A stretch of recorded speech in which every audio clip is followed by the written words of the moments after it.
Hey guys, welcomes you again our educational platform KD Smart Education. This is your buddy Om again welcomes you. Sir आज हम बात करने वाले हैं नारो impulse conduction को आगे बढ़ाने के लिए। पिछले लेक्चर में हम लोगों ने बात की थी नारो इम्पल्स कंडक्शन के लिए, नारो इम्पल्स कंडक्शन, तंत्रिका आवेग संचरण। इसको हम लोगों ने समझा दिया था कि कैसे पोटेंशियल ग्रेडियंट चेंज होता है, विभव में कैसे बदलाव होता है। मेम्ब्रेन वोल्ट हम लोगों ने -70 मेम्ब्रेन वोल्ट बताया था, रेस्टिंग पोटेंशियल +30 मेम्ब्रेन वोल्ट बताया था, एक्शन पोटेंशियल, ये सब बातें हम लोगों ने की थी। इन सब बातों के बाद में एक नाम हमारे सामने आया था, सिनेप्सिस। एक नाम सामने आया था हमारे सामने, सिनेप्सिस। आज हम अपने लेक्चर में इस सिनेप्सिस पर पूरा फोकस करने वाले हैं कि एक्चुअल में सिनेप्सिस होता क्या है। कल हम लोगों ने सिनेप्सिस का मतलब बताया था कि किसी एक न्यूरॉन से दूसरे न्यूरॉन तक, किसी एक न्यूरॉन से दूसरे न्यूरॉन तक जो इम्पल्स ट्रांसफ़र होता है, जो आवेग का संचरण होता है, उस आवेग संचरण होने की क्रियाविधि को हम क्या बोलते हैं? सिनेप्सिस बोलते हैं। ये क्रियाविधि क्या कहलाती है? सिनेप्सिस कहलाती है। और सिनेप्सिस के हम लोगों ने वो एग्जाम्पल बताए थे, केमिकल और इलेक्ट्रिकल, दैट इज वो की ज़्यादा इतना इम्पोर्टेंट नहीं है। अब हम लोग सिनेप्सिस को समझाएंगे पूरा डायग्रामेटिक पोर्शन के साथ। एक न्यूरॉन से ये एक न्यूरॉन, ये दूसरे न्यूरॉन तक, ये दूसरे न्यूरॉन। ये दिखने में हमें कैसे लग रहा है? हमने ये जो डायग्राम बनाए हैं अभी समझ में नहीं आ रहे, अभी इसकी नेमिंग करेंगे तो आपको पता चलेगा कि ये न्यूरॉन के कौन से पार्ट हैं। दिखने में ये क्या लग रहा है? हम लोग एक न्यूरॉन बना ही लेते हैं, हम लोग एक न्यूरॉन बना लेते हैं। एक रफ डायग्राम बनाया,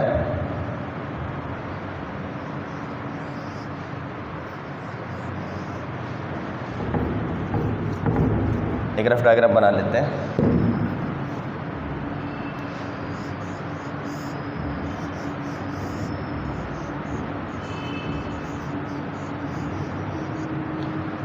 ये जो पार्ट बनाया हमने, ये न्यूरॉन का एंड पार्ट है, ये टीलोडेंड्रिया वाला पार्ट है। ये डायग्राम टीलोडेंड्रिया वाला पार्ट है। सर ये क्या पार्ट है? ये किसी न्यूरॉन का डेंड्राइट वाला पार्ट है। आए बात समझ में? ठीक है कि ये न्यूरॉन, ये इसके आगे सिनेप्टिक नोब, इसके पीछे जो न्यूरॉन होगा ये इसके टीलोडेंड्रिया है। यानी कि हम लोगों ने जो डायग्राम बनाया है, ये डायग्राम बनाया है, वो ये इस पार्ट को एक्सप्लेन करने के लिए बनाया है। जो ये पार्ट दिख रहा है, एक न्यूरॉन का लास्ट एंड वाला पार्ट और दूसरे न्यूरॉन का स्टार्टिंग वाला पार्ट, इसको हम लोगों ने पूरा हाईलाइट करके यहाँ पे एक्सप्लेन किया है। तभी तो हम लोग बोल रहे हैं ना, ये एक न्यूरॉन, पहला न्यूरॉन, ये दूसरा न्यूरॉन, इनके बीच में जो इम्पल्स का कंडक्शन कैसे होगा, उसी को तो हम लोगों ने सिनेप्सिस बोला था। उस सिनेप्सिस की क्रियाविधि को समझाने के लिए हम लोग इस डायग्राम को पूरा डिटेल में एक्सप्लेन करने वाले हैं। सर करो, कैसे एक्सप्लेन करोगे?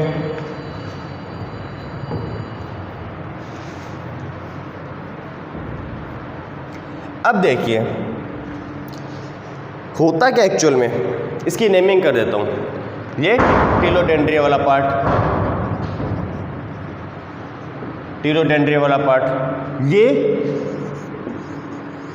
डेंड्राइट्स वाला पार्ट, ये एक डेंड्राइट है।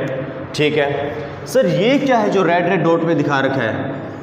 ये होती है सिनेप्टिक नोब, ये होती है सिनेप्टिक नोब।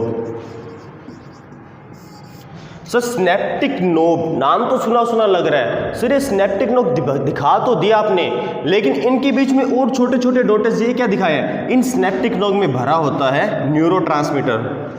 क्या होता है? न्यूरोट्रांसमीटर। सर न्यूरोट्रांसमीटर तो हम लोगों ने दो बताए थे, एसीटेट बताया था, एसिटाइलकोलिन बताया था, और एक कोलिन बताया था। ठीक है, सिनेप्टिक नोब, इनमें भरा होता है न्यूरोट्रांसमीटर। और यहाँ हम किस न्यूरोट्रांसमीटर की बात करेंगे? एसिटाइलकोलिन की बात करेंगे, एसिटाइलकोलिन की बात करेंगे। ठीक है सर, ये हम लोगों ने एक टीलोडेंड्रिया बना दिया, इसके अंदर सिनेप्टिक ये जो नोब भरी होती है, इनके अंदर ये न्यूरोट्रांसमीटर भरा होता है, ये डेंड्राइट्स होता है। अब हम लोग इसकी क्रियाविधि को समझेंगे। ठीक है, नेमिंग थोड़ा समझ में आ गई, अब हम इसकी क्रियाविधि को समझेंगे जो कि बहुत इंपॉर्टेंट है। अब हम स्टार्ट करते हैं। एक्चुअल में होता क्या है कि जो एक न्यूरॉन होता है, जो न्यूरॉन होता है, उस पूरे न्यूरॉन के ऊपर सोडियम चैनल, पोटेशियम चैनल और सोडियम पोटेशियम पंप होते हैं। तो ये जो टिलोडेंड्रिया वाला पार्ट है, यहाँ पर सोडियम चैनल है। ठीक है सर, चैनल तो और भी होंगे, लेकिन यहाँ पे अभी जो हम बात करेंगे, हम मेन जिस पे फोकस करेंगे वो सोडियम चैनल पे करने वाले हैं। सर ये सोडियम चैनल है, ठीक है। अब एक्चुअल में होता क्या है, हम लोगों ने एक इम्पल्स दिया था नर्व को, ठीक है, एक नर्व को इम्पल्स दिया था, इस नर्व को इम्पल्स दिया था। वो पहुँचते इस नर्व के एंड तक आ गया, इस नर्व के एंड तक आ गया। और ये दूसरा न्यूरॉन, ये दूसरा न्यूरॉन, ठीक है सर। अब सर यहाँ तक पहुँच गया, हमारा मैसेज यहाँ तक पहुँच गया, ठीक है। अब यहाँ से लेकर के आगे दूसरे न्यूरॉन तक कैसे जाएगा, ठीक है। अब क्या होगा, मैसेज यहाँ तक आ गया ना, अब आगे जो टिलोडेंड्रिया वाला पार्ट है, जो ये वाला पार्ट है, इसके सोडियम चैनल ओपन हो जाएंगे, इसके सोडियम चैनल ओपन हो जाएंगे। और सोडियम चैनल ओपन होते ही सारा सोडियम इसके अंदर आने लग जाएगा। कहाँ से आने लग जाएगा, ECF, एक्स्ट्रा सेलुलर फ्लूइड से एक्सोप्लाज्म में आने लग जाएगा। ठीक है सर, इम्पल्स आया, सोडियम चैनल खुला और ये अंदर बाहर से सोडियम अंदर आने लग गए। तो अंदर क्या हो गया, पॉजिटिव चार्ज हो गया, अंदर क्या हो गया, पॉजिटिव चार्ज हो गया। यानी कि ये स्टेज कौन सी आ गई, डीपोलराइज्ड स्टेज आ गई, डीपोलराइज्ड स्टेज आ गई। ठीक है सर, अंदर पॉजिटिव चार्ज हो गया। अब क्या होगा, अंदर पॉजिटिव चार्ज जैसे ही हुआ तो इसकी जो मेम्ब्रेन है, इस जो टिलोडेंड्रिया की जो मेम्ब्रेन है वो पारगम्य हो जाती है। मेम्ब्रेन जो ट्रांसपेरेंसिटी होती है वो बढ़ जाती है। तो किसके लिए बढ़ जाती है, इस मेम्ब्रेन पे कुछ कैल्शियम चैनल भी होते हैं, कुछ कैल्शियम चैनल भी होते हैं।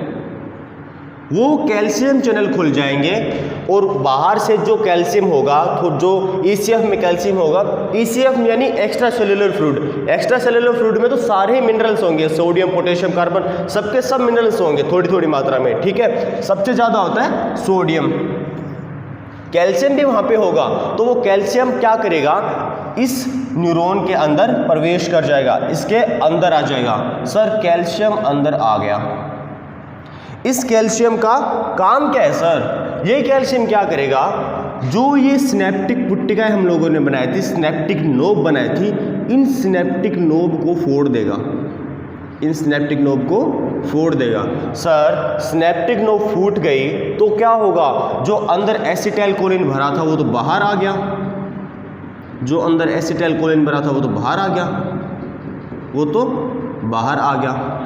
सर बाहर आ गया।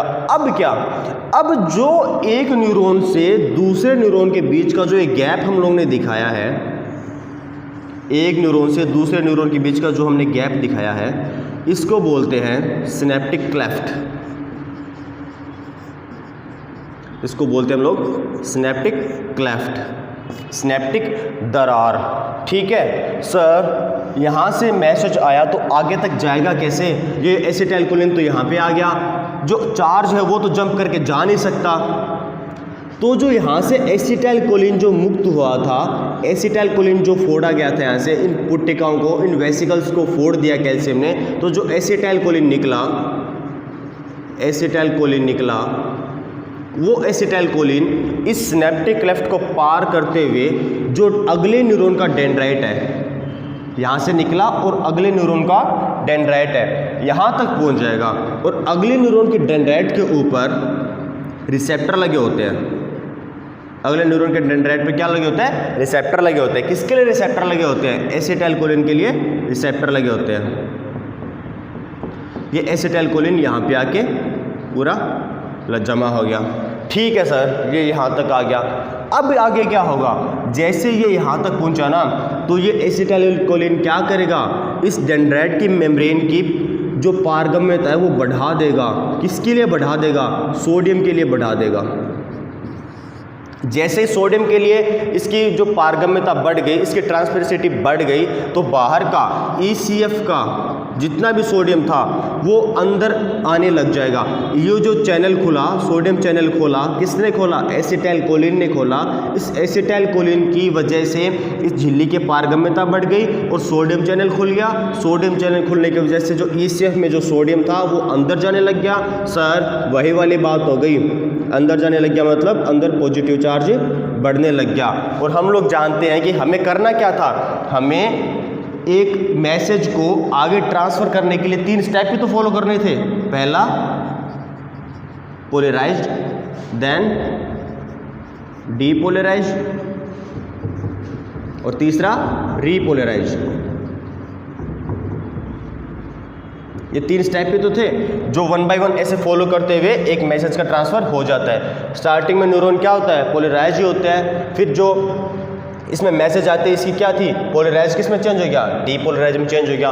और हम जो बाद में मैसेज था अगले डेंड्राइट तक पहुंच गया और यहाँ पे पॉजिटिव चार्ज बन गया, मतलब विभव, ग्रेडियंट विभव, एक्शन पोटेंशियल बन गया। एक्शन पोटेंशियल कितना बन गया सर? +30 मेम्ब्रेन वोल्ट बन गया। ये एक्शन पोटेंशियल क्या करेगा? जो आगे मैसेज है उसका ट्रांसफर कर देगा और आगे ऐसे पूरा एक मैसेज आगे चला जाएगा। ठीक है, अब हम लोग इसका एक थोड़ा सा रिवीजन देख लेते हैं कि एक्चुअल में हुआ क्या था। सर एक मैसेज आया, मैसेज आते ही क्या हुआ? स्टीलोडेंड्रिया जो ये पार्ट था, एक न्यूरॉन का एंड वाला पार्ट था, इस एंड वाले पार्ट में जो सोडियम चैनल थे उसकी जो पारगम्यता है वो बढ़ गई। बढ़ने से क्या हुआ? इसके पारगम्यता बढ़ने से सोडियम आयन क्या हुए? अंदर घुसने लग गए, अंदर प्रवेश करने लगे, अंदर इंटर करने लग गए। अंदर इंटर करने लगते ही जो ये मेम्ब्रेन है जो अंदर पॉजिटिव चार्ज बन गया, यानी कि पोलराइज्ड था पहले स्थिर अवस्था में था, अब क्या हो गया? ये डीपोलराइज हो गया, मतलब जो अंदर नेगेटिव चार्ज था वो पॉजिटिव चार्ज में कन्वर्ट हो गया। ठीक है सर, अब क्या होगा? अंदर पॉजिटिव चार्ज बन गया तो ये जो इसकी मेम्ब्रेन है, पूरी मेम्ब्रेन है, इसके ऊपर और भी चैनल पाए जाते हैं, जैसे potassium channel, calcium channel, sodium potassium pump. तो यहाँ पे कैल्शियम चैनल खुल जाएंगे। सर कैल्शियम चैनल क्यों खुले? क्योंकि कैल्शियम चैनल की यहाँ पे हमें ज़रूरत है। सर क्या ज़रूरत पड़ी? जो calcium ECF, extra cellular fluid, ठीक है, ECF से जो जो कैल्शियम अंदर आया, वो जो ये स्नेप्टिक वेसिकल्स हैं, जो ये स्नेप्टिक वेसिकल्स हैं या वेसल्स बोलते हैं, इन स्नेप्टिक वेसल्स में भरे हुए न्यूरोट्रांसमीटर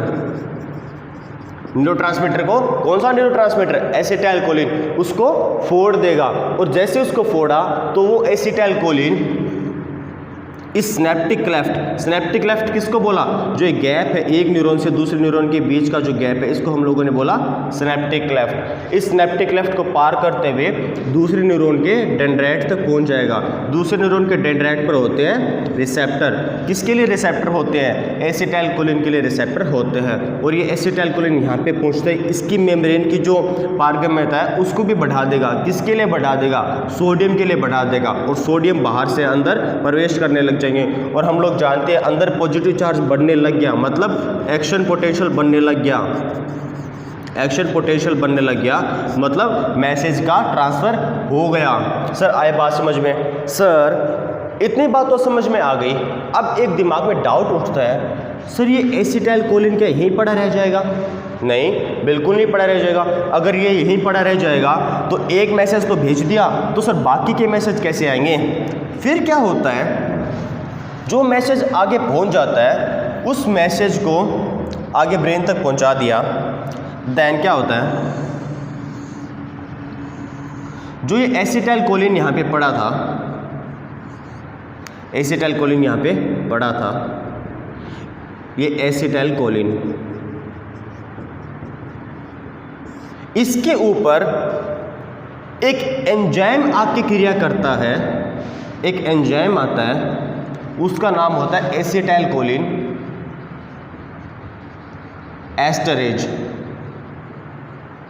उसका नाम होता है एसिटाइलकोलिन एस्टरेज। ये एंजाइम क्या करता है, इस एसिटाइलकोलिन को यहाँ से हटाने का काम करता है। सर हटाएगा कैसे? ये इस एसिटाइलकोलिन को 2 पार्ट में तोड़ देगा, एसीटेट और कोलिन। सर एसिटाइलकोलिन तो एसीटेट और कोलिन में टूट गया। सर टूट गया तो सर एसिटाइलकोलिन की कमी होगी, ऐसे नहीं होता। ये जो एसिटाइलकोलिन है ये फिर से बन जाएगा। कैसे? जो एसीटेट और कोलिन है इन 2 पार्ट में टूट गया। अब क्या होगा, इस न्यूरॉन के बारे में हम लोगों ने बताया था कि इस न्यूरॉन में एक आइडियल सेल होती है, मतलब इसमें सारे ही जो ऑर्गेनेल्स होते हैं, माइटोकॉन्ड्रिया, साइटोप्लाज्म, न्यूक्लियस, वो सब होते हैं। तो जो इसका माइटोकॉन्ड्रिया है, इसका माइटोकॉन्ड्रिया है, इसका माइटोकॉन्ड्रिया है, इसके माइटोकॉन्ड्रिया से क्या होगा, कोएंजाइम ए रिलीज होगा। माइटोकॉन्ड्रिया से कोएंजाइम ए रिलीज होगा। वो कोएंजाइम ए क्या करता है, एसीटेट के साथ क्रिया करता है, एसीटेट के साथ रिएक्ट करता है, और इसके साथ रिएक्ट करने के बाद क्या बना लेता है, एसिटाइलकोलिन। ये इसका मैकेनिज्म था कि जो एसिटाइलकोलिन यहाँ पे आके जुड़ गया था, इसको हटाना भी जरूरी था, नहीं तो जो आगे दूसरे मैसेज है वो कैसे आएंगे। तो इसको हटाने के लिए क्या किया, इस पे एक एसिटाइलकोलिन एस्टरेज एंजाइम आके क्रिया करेगा। वो एसिटाइलकोलिन एस्टरेज इस एसिटाइलकोलिन को एसीटेट और कोलिन में तोड़ देगा। फिर क्या सर, एसिटाइलकोलिन की तो कमी हो जाएगी, टूटता चला जाएगा तो बिल्कुल ख़त्म ही हो जाएगा, ऐसे नहीं होता। फिर क्या होगा कि इसके टूटते ही क्या करेगा, जो माइटोकॉन्ड्रिया वाला पार्ट है, जो माइटोकॉन्ड्रिया है न्यूरॉन का, वो माइटोकॉन्ड्रिया कोएंजाइम ए रिलीज करेगा, और वो कोएंजाइम ए क्या करेगा, इस एसीटेट के साथ जाके क्रिया करेगा और एसिटाइलकोलिन फिर से बना देगा।